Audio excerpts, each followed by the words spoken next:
이번 총선으로 30년 넘게 견고함을 보여왔던 대구의 여당 독점 구도가 깨졌습니다. 그 의미를 짚어봅니다. 보수의 심장 대구에서 31년 만에 야당 국회의원이 나왔습니다. 세 번째 도전만에 당선된 김부겸 당선인의 발자취를 살펴봅니다. 새누리당 공천 파동의 중심에 있던 유승민 의원, 총선 결과와 맞물려 유 의원의 입지와 역할에 관심이 쏠리고 있습니다. 경북 지역의 새누리당 정당 득표율을 지난 19대 총선과 비교해봅니다. 새누리당 내부에서조차 내년 대선과 총선을 걱정하는 목소리가 커지고 있습니다. 여러분 안녕하십니까? 4월 15일 금요일 아침 대구 MBC 뉴스투데이입니다. 주말을 앞둔 오늘 어제보다 기온은 내려가겠지만 모처럼 먼지 걱정 없이 공기가 맑겠습니다. 다만 내일과 모레는 비 소식이 있습니다. 주말 계획하실 때 참고하셔야겠습니다. 이시정 기상캐스터입니다. 네, 계절을 한 달가량 앞서가던 기온이 오늘은 다시 제자리를 찾아가겠습니다. 어제 25.3도까지 올랐던 대구의 낮 기온은 어제보다 4도가량 내려간 21도 예상되고요. 안동은 22도가 되겠습니다. 또 종일 나쁨 단계를 보였던 미세먼지 농도가 오후부터는 보통 단계를 회복하면서 먼지 걱정 없이 바깥 활동하실 수 있겠습니다. 한편 주말인 내일은 강한 바람과 함께 다소 많은 비가 내리겠습니다. 비는 내일 오후부터 내리기 시작하겠는데요. 특히 밤부터 새벽까지는 시간당 10mm 이상의 강한 비와 함께 천둥, 번개가 칠 것으로 보입니다. 해안가나 산간 지역에 있는 분들은 안전사고와 시설물 관리에 각별히 유의하셔야겠고요. 비는 일요일 아침에 대부분 그치겠습니다. 날씨였습니다. 이번 총선에서 새누리당이 대구에서 비록 내석은 내줬지만 무소속 당선인 2명이 여권인 만큼 수도권에 비하면 선전했다고 볼 수도 있습니다. 하지만 득표수를 자세히 분석해보면 대구에서도 엄청난 새누리당 심판 바람이 분 것으로 분석되고 있습니다. 금교신 기자가 취재했습니다. 새누리당은 대구 12석 가운데 4석을 잃었지만 복당을 원하는 유승민, 주호영 당선인을 빼면 2석만 야권에 내준 셈입니다. 큰 틀로 보면 새누리당이 10석을 차지한 것이나 마찬가지지만 속내를 들여다보면 유권자들의 표심은 새누리당에 더 비판적이었습니다. 54.8%의 투표율을 기록한 이번 20대 총선 대구 투표수는 모두 111만 2,704표입니다. 이 가운데 새누리당 후보가 차지한 득표수의 합은 52만 263표로 46.7%에 그쳤습니다. 지난 19대 총선 새누리당 후보 득표율 59.7%에 비해 무려 13%포인트나 낮아진 것입니다. 아마 지역주의에 안주한 것 같습니다. 이게 모든 게 지금 공천위원장께서 꽃가마 타고 가는 자리라고 이렇게 너무 오만한 그런 말씀을 하시고 투표는 하지만 새누리당은 찍지 않겠다는 경향은 사상 유례 없는 야당 지지율로 나타났습니다. 처음 총선에 나선 달서갑의 녹색당 변홍철 후보가 30%, 달서을 김태용 더민주 후보가 35%의 득표율을 기록하는 등 모든 지역구에서 비새누리당 후보 득표율이 평균 40%를 육박했습니다. 경북 역시 경산의 정의당 배윤주 후보 30%, 구미갑 민중연합당 남수정 후보 38% 등 젊은 유권자가 많은 지역에서 유의미한 득표수가 나왔습니다.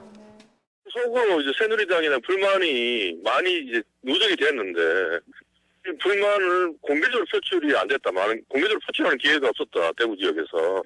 왜 그런 변화를 이겨내지 못했냐 새누리당이. 이번 투표의 결과가 오랜 일당 독식의 피로감에서 온 것일 수도 있고 공천 과정의 비민주성을 심판한 것일 수도 있습니다. 그러나 중요한 것은 이유를 불문하고 특정 당만 찍던 관행에 상당한 변화가 왔다는 점은 부정할 수 없는 사실이라는 것입니다. MBC 뉴스 금교신입니다. 네, 이 같은 총선 결과를 만든 유권자들은 어떤 생각을 했을까요? 새누리당의 오만을 심판하고 변화에 대한 열망을 드러냈습니다. 시민들의 반응 도성진 기자가 들어봤습니다. 야당의 돌풍과 무소속의 약진으로 역대 국회의원 선거와는 한이하게 다른 양상을 보인 대구의 20대 총선. 대구 시민들은 콘크리트 같았던 일당 독식 구조가 깨진 것에 놀라면서도 그 이유를 불신으로 꼽았습니다. 약간 의외였고요. 아마 박근혜 정부가 약간 신임을 얻지 못해서 그렇지 않나 싶어요. 폐쇄적인 정치 지형에서 이젠 변화가 필요하다는 절박함이 표로 연결됐다는 반응도 많았습니다. 전반적으로 상황이 이제 변화를 원하는 방향으로 가고 있다라고 느끼고 국가로 하여금 본인들이 그 생활이 좀 더 나아지기를 바라는 사람들이 되게 많아진 것 같아요. 새누리당이 공천 과정에서 보여준 오만과 독선이 결국 심판으로 연결됐다는 분노의 목소리도 쉽게 들을 수 있었습니다. 너무 독선적 같은 그런 기분이 들어요. 뭐 대통령부터 새누리당 찍어가 한 개라도 해줬는 게 있으면은 내 말도 안 합니다. 이거 지금 그래가지고 이번에도 여기 지금 요번이 이래 해줬는 걸 마지막이라고 생각해요. 균열과 변화의 바람 속에 새 판은 짜졌고 이젠 지역 국회의원들이 정치적 야망이 아닌 시민들의 희망을 위해 뛰어주는 일꾼이 돼주길 열망했습니다. 구명구, 시면시에 우리 지역구에 필요한 현안들을 좀 생각해 줘야 되는데 너무 자기 밥그릇을 찾는 그런 건 좀 안 해줬으면 하는 게 시민들 바람입니다. 뭐 서민들이 살만한 세상을 만들어줬으면 좋겠죠. 공약을 좀 지키는 사람들이 나타났으면 좋겠어요. 유권자들의 입에서 공통적으로 나온 단어는 획일과 안주, 그리고 오만에 대한 분노와 심판이 많았습니다. 그리고 무언가 이제는 바뀌어야 한다는 변화에 대한 열망 또한 매우 강해 보였습니다. MBC 뉴스 도성진입니다. 대구에서도 야당과 무소속 후보의 당선으로 30년 넘게 견고함을 유지했던 새누리당 독점 구도가 깨졌습니다. 이런 경쟁 체제가 마련된 이유는 무엇이고 또 어떤 기대와 우려가 나오고 있는지를 짚어보겠습니다. 한태현 기자입니다. 대구의 전체 12석 가운데 8석을 챙기기는 했지만 새누리당 입장에서는 사실상 패배한 선거였습니다. 친박과 비박 간 계파 다툼으로 비춰진 공천 파동과 이에 대한 유권자들의 실망이 30년 넘게 유지해왔던 새누리당 독점 구도를 깼다는 분석이 나오고 있습니다. 이번 선거를 통해서 회초리를 던진 것으로 저희들은 경악에 받아들이겠습니다. 지역주의 타파를 위해 기득권을 버리고 5년 동안 대구에서 밑바닥 민심을 훑은 더불어민주당 김부겸 후보는 대구 정치에 변화를 줄 인물로 유권자들의 마음을 파고들었습니다. 야권 성향의 홍일학 후보의 당선에서도 알 수 있듯이 지역 정세에 기댄 의리보다는 일꾼을 뽑는 실리를 택한 것은 의미 있는 변화로 볼 수 있습니다. 지역 밀착력 후보, 능력 있는 후보는 유권자들이 선택해 줄 수 있다라는 그런 중요한 전기를 마련했다고 생각합니다. 그런 면에서 볼 때 유권자들 입장에서는 다양한 선택의 폭이 생겼고 정치적 다양성이 확보되면서 지역 여론을 받아들이는 여야 정치권의 태도도 적극적으로 바뀔 것으로 전망됩니다. 경쟁 체제가 가져올 수 있는 가장 큰 기대 효과인데 당장 남북권 신공항 같은 대구의 현안을 대하는 방식부터 변할 것으로 예고되고 있습니다. 야당 의원 김부겸이가 이걸 같이 하자, 모가지를 걸자고 덤벼드는데 여당 의원들이 발뺌을 하는 정도, 저는 그렇게는 못하리라고 보고. 여야 무소속 등 다양한 정치 세력이 정치적 욕심을 내세워 갈등을 유발할 수도 있다는 우려도 나오고 있지만 대구 정치가 새로운 틀에서 새로운 실험을 하면서 한 단계 더 발전할 것이라는 기대감도 커지고 있습니다. MBC 뉴스 한태현입니다. 새누리당은 어젯밤 긴급 최고위원회의를 열고 당을 비상대책위원회 체제로 전환하는 한편 탈당파인 유승민, 주호영 의원에 대해 복당을 허용하기로 했습니다. 최고위는 회의에서 탈당 무소속 당선자의 복당 문제와 관련해서 박근혜 정부의 성공적인 마무리의 중요성에 동의하고 4기 정권 재창출을 위해 개혁적 보수의 가치에 동의하는 모든 분들에게 문호를 개방해야 한다는데 의견을 같이 했다고 참석자들은 전했습니다. 특히 유승민 의원 등의 공천 배제 사유로 거론됐던 당헌 당규 위반에 대해서도 국민이 판단해서 선택된 사람이라면 그걸 뛰어넘는 명분이 충분히 주어질 수 있다고 밝히면서 탈당자가 원할 경우 복당이 가능하다고 밝혔습니다. 네, 이번 총선에서 또 김부겸 후보가 당선되면서 전국적인 관심을 받고 있는데요. 대구에서 정통 야당 의원이 다시 등장한 건 거의 30년 만입니다. 그 사이에도 야당 후보들의 도전은 이어졌지만 대구는 철옹성과 같았죠. 대구를 향한 험난했던 야당의 도전사 권윤수 기자가 정리했습니다. 사전적 의미가 아닌 대구 정서와 반대편에 있는 야당 후보가 당선된 것은 1985년 12대 총선이 마지막이었습니다. 당시 6석 중 4석이 여당인 민정당이 아닌 신민당의 유성환, 신도환, 국민당 이만섭, 민한당 모교상 후보에게 돌아갔습니다. 그때만 해도 대구는 야성이 살아있었는 데다 중선거구제였기에 가능했습니다. 하지만 1988년 선거구마다 한 명씩만 뽑는 소선거구제로 바뀌고 영호남 지역 패권주의가 심화되면서 대구는 야당에게 난공불락의 성이었습니다. 도전도 이어졌지만 벽은 높기만 했습니다. 2004년 17대 총선에서 7선의 거물 조순영 의원이 민주당 후보로 수성 갑의 도전장을 냈고 이듬해 이강철 전 청와대 시민사회 수석이 열린우리당 간판으로 동구을 재선거에 나섰지만 대구의 보수 정서를 넘지는 못했습니다. 당시 유승민 후보와 대결을 벌인 이강철 후보의 득표율은 44%로 이번 총선에서 김부겸 후보가 기록한 62.3%를 제외하곤 가장 높았습니다. 8년 전인 18대 때는 유시민 전 보건복지부 장관이 무소속 범야권 후보로 수성을에 나섰지만 역시 역부족이었습니다. 대구에서 당선시켜줘야 우리 대한민국 국민들이 야 대구 시민 대단하다 이래 할 거 알겠습니까? 이처럼 지난 31년 동안 숱한 야당 후보들의 도전이 이어졌지만 이들에게 대구는 극복하기 힘든 철옹성과 같았습니다. 사실 지역에서 많은 분들이 이 지역주의를 넘어서서 대구 경북도 이렇게 정치적 다양성 있는 지역으로 만들자는 염원이 있었으나 그동안 실현 못되었습니다. 사실 야당이 너무 취약했죠. 이번 총선에서 더불어민주당 김부겸, 야권 성향의 무소속 홍일학 후보가 지역주의의 벽을 극복하면서 대구의 정치사에도 새로운 한 획을 긋게 됐습니다. MBC 뉴스 권윤수입니다.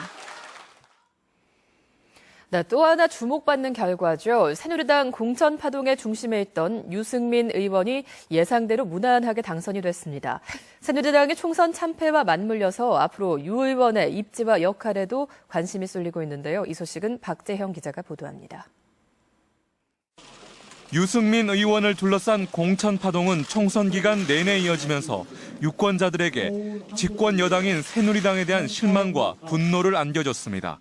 이 같은 민심은 대구는 물론 전국으로 확대되면서 새누리당 총선 참패에 상당한 영향을 주었고 공천 파동으로 유 의원은 전국적인 정치인으로 떠올랐습니다.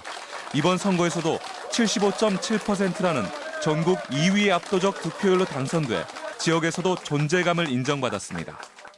지리하게 끌었던 그 과정에 어쨌든 유승민 의원은 피해자이자 또 보면 완전 100% 피해자라고만 볼 수는 없거든요. 이 저던 새누리당의 참패 보면은 어쨌든 원인 제공했던 것은 부정할 수 없는 사실이죠. 하지만 유승민 의원과 연대한 류성걸, 권은희, 조혜진 후보가 모두 낙선하면서 한편으론 절반의 성공에 머물렀다는 정치적 해석도 나오고 있습니다. 이런 가운데 과반 의석은 물론 원내 일당마저 내준 새누리당 내에서 친박의 총선 책임론과 유 의원의 복당이 이슈가 될 전망입니다. 저는 당을 떠났지만 지금 마음은 한 번도 제가 새누리당 사람이 아니라고 생각해 본 적이 없기 때문에 지금 당이 처한 어려움은 제가 느끼는 어려움과 똑같습니다. 친박계의 반대를 뚫고 복당해 보수개혁의 리더로 자리매김할 수 있을지, 절반의 성공에 머무르고 말 것인지 유승민 의원의 앞으로의 행보가 주목됩니다. MBC 뉴스 박재형입니다. 내일 세월호 침몰 사고 2주기를 앞두고 희생자를 추모하는 천주교 미사와 행사가 대구를 포함한 전국에서 열립니다. 천주교 대구대교구 정의평화위원회는 오늘 저녁 7시 천주교 대구대교구청에서 세월호 희생자 추모 미사를 연다고 밝혔습니다. 또 이에 앞서 지난 9일에는 대구백화점 앞 광장에서 추모 문화제가 열리기도 했습니다. 또 서울대교구는 오늘 저녁 명동성당에서, 광주에서는 세월호 침몰 사고 당일인 내일 진도 팽목항에서 희생자 추모 미사를 열 예정입니다. 한편 대구 중구에 있는 독립영화 전용관인 5호 극장에서는 이달 20일까지 세월호 참사를 소재로 다룬 다큐멘터리를 상영하고 있습니다. 경북 지역 새누리당 정당 득표율은 58%, 지난 19대 총선과 비교해서 무려 11%포인트나 빠진 수치입니다. 이 때문에 새누리당 내부에서조차 내년 대선과 다음 총선을 걱정하는 목소리가 커지고 있습니다. 정윤호 기자입니다. 이번 총선의 경북 지역 투표율은 56.7%, 유권자 224만 명 중 절반을 조금 넘는 127만 명이 투표했습니다. 새누리당의 경북 지역 득표율은 58%, 그러니까 전체 유권자의 절반이 투표했고 투표한 유권자의 절반이 새누리당을 지지했다는 얘기입니다. 결국 새누리당을 지지한 유권자는 전체의 33%, 73만 명입니다. 반면에 야권인 더불어민주당과 국민의당, 정의당을 합한 득표율은 33%, 지난 19대 민주통합당과 자유선진당, 통합진보당을 합한 지지율 대비 12%나 늘었습니다. 야권을 지지한 유권자는 전체의 19%, 무려 42만 명으로 급증했습니다. 지난 19대에선 새누리당의 정당 득표율이 69%로 지역구 후보 평균 득표율보다 8%포인트나 높았습니다. 이번엔 반대로 정당 득표율이 지역구 후보 평균 득표율보다 4%포인트나 낮았습니다. 후보 득표율은 평균 61% 선으로 비슷한데 정당 득표율이 대폭 빠진 겁니다. 이번 20대 총선의 유권자는 19대보다 6만 7천 명이 증가했지만 새누리당을 지지한 유권자는 오히려 10만 4천 명이 감소했습니다. 지난 2012년 18대 대선에서 현 박근혜 대통령은 경북 전체 유권자 218만 명 중 63%인 137만 명의 지지를 받았습니다. 이번 총선에 새누리당의 지지자는 지난 대선의 딱 절반 수준으로 줄었습니다. 새누리당이 비록 경북 13개 선거구를 석권하긴 했지만 실제로는 엄청난 타격을 받았습니다. 자칭 타칭 텃밭이라는 경북에서조차 지지율이 폭락하면서 새누리당의 전국 지지율은 33%로 주저앉았습니다. 야권 주요 3당의 지지율은 거의 60%, 새누리당보다 배 가까이 높습니다. 내년엔 대통령 선거가 치러집니다. 다음 21대 총선에서 대구의 김부겸처럼 돌파력이 있는 야권 후보가 나온다면 그땐 총선 석권도 장담할 수 없습니다. MBC 뉴스 정윤호입니다. 새누리당과 무소속 후보 간의 접전으로 관심을 끌었던 포항 북선거구는 새누리당 김정재 후보의 승리로 끝이 났습니다. 김정재 후보, 포항에서는 처음으로 여성 국회의원으로 당선됐습니다. 김철승 기자입니다. 치열한 접전 끝에 새누리당 김정재 후보가 승리의 미소를 짓게 됐습니다. 막판까지 예측 불허였으나 막상 뚜껑을 열고 보니 김 후보는 지역적으로 고른 득표로 당선의 영예를 안았습니다. 포항의 과거가 아닌 포항의 미래를 선택해 주신 우리 포항 시민 여러분께 진심으로 감사드리면서 김 후보의 당선은 여당 텃밭이라는 지역적 특성과 불출마를 선언한 이병석 의원 측 지지자와 새누리당 시도의원들의 조직적인 선거운동이 큰 몫을 했습니다. 또 박근혜 대통령의 성공을 바라는 노인층의 지지와 학교 동문들의 지원, 그리고 2년 전부터 지역 표밭을 일군 노력 등이 복합적으로 작용한 것으로 분석됩니다.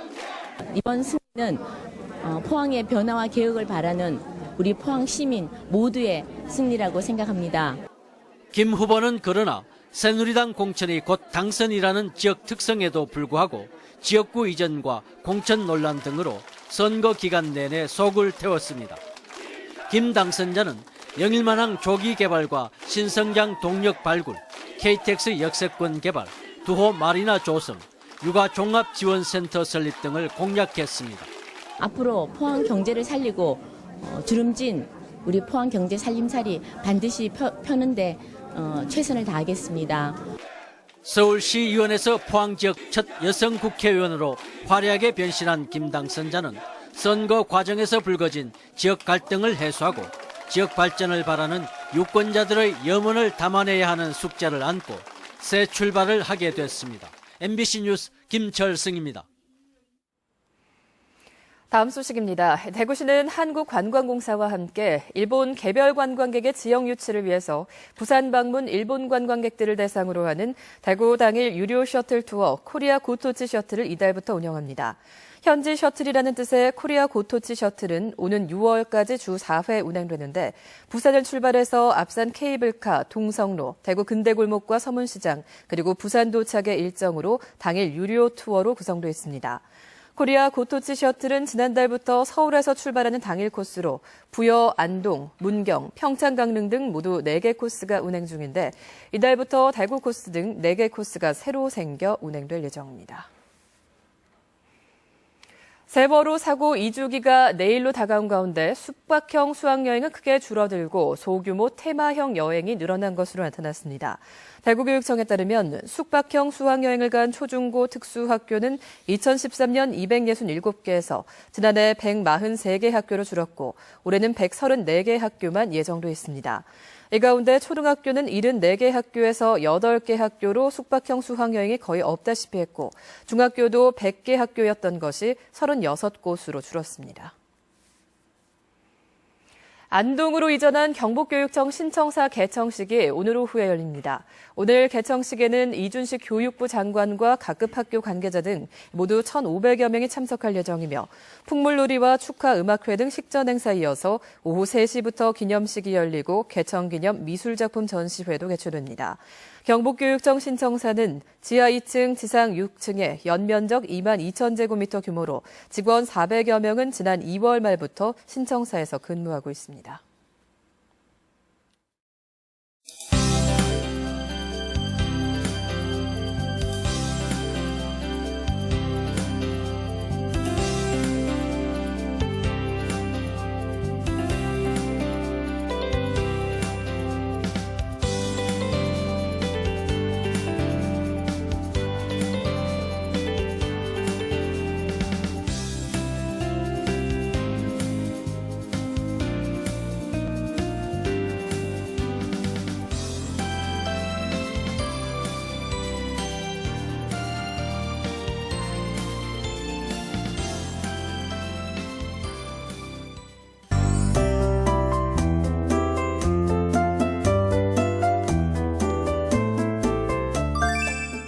계절을 한 달가량 앞서가던 기온이 오늘은 다시 제자리를 찾아가겠습니다.